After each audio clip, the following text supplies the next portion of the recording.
येले म्हणते ₹1 America dollar तुम्ही पाहिलाय काय? जाऊ द्या, तुमच्या भावानं पाहिला. जाऊ द्या, एवढा विषय झाल्यानंतर आपल्याला आता पुन्हा नगरले विषय एवढाच होता का फक्त आपल्याला बाबाचे कपडे आणले बाबाचे आपल्या. पण म्हणते ना आपले बाबा 100 उडवले आपल्याला माहिती चाललं. म्हणे गाडी मी चालतो म्हणे. म्हटलं काही विषय नाही बा, चालू म्हटलं गाडी. मग म्हणे काही पाच बी म्हणे तुमच्या भावाला बम ऊन लागली होती. मग ते म्हटलं चल म्हटलं पायनॅपल ज्यूस प्यायला आशा जाऊ म्हटलं. पूर्ण दुकान तर बंद होतं भावा. मग पायनॅपल ज्यूस घेतला. त्याला म्हटलं 2 गिलास दे रे म्हटलं. दादा बरं ठीक आहे म्हणे. बा खतरनाक ज्यूस लागते बाईचा. टाईट पैकी पायनॅपल ज्यूस आणून आपल्या मनात एक विचार आला. म्हटलं गजानन महाराजच्या मंदिरात लय दिवस गेलो नाही, मग आज जाऊ म्हटलं म्हणते. मग काढली बा म्हणते ना गाडी. मग मीच चालतो ना गाडी. म्हटलं चाललो ते मन पूर्ण करून घे म्हटलं. मग आलतो पूर्ण नगरात. पूर्ण नगरात आल्यानंतर ही तर श्री संत गजानन महाराजचं मंदिर आहे रे बाबा. मी जेव्हा 11वीत 12वीत होतो त्यापासून काम चालू आहे. तर आज मी फर्स्ट इयरला आहे, तरी म्हटलं या मंदिराचं काम चालूच आहे रे बाबा.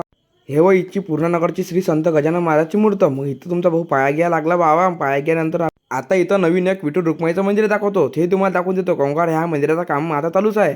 आपण एक मंदिरात होतं, आपल्याला लक्षात आलं. अभि म्हटलं बाबा म्हणते त्यांना तर 4 वाजता बोलावलं म्हटलं आपल्याला. आपण जर कपडे भुललो असतो तर बाबाच्या हातच्या शिव्या नक्की होत्या म्हटलं खाणं. म्हणून म्हटलं कपडे घेऊन आपण निघालतो. घरी झाले आलतो तर वातावरण एवढं खतरनाक. आम्ही रस्त्याने लागलो, एवढं पाणी उरालं बस रे बाबा. पाणी उरालं तर आपल्या गाडीची सीट नाही काय ती वली उराली ती. म्हणते याच्यासाठी हसुराला का आम्ही पडता वाचलो नाही काय म्हणून हसुराला म्हणते. मग आम्ही आलो गावात आल्यानंतर आम्ही गाडी लावतो. तुम्हाला तर माहिती आहे तुमच्या भावाच्या मग किती काम आहे. एक काम झालं नाही की दुसरं काम म्हणे. बाबा म्हणे ताई आली म्हणे आष्टी वाटर तिला नाही आलताय म्हणे. मग बाबा म्हणे करणे का तो करणे का. मग आष्टी वाटर तिला नाही आलेलं त्याला भेटवायचंच काही निवडूमध्ये.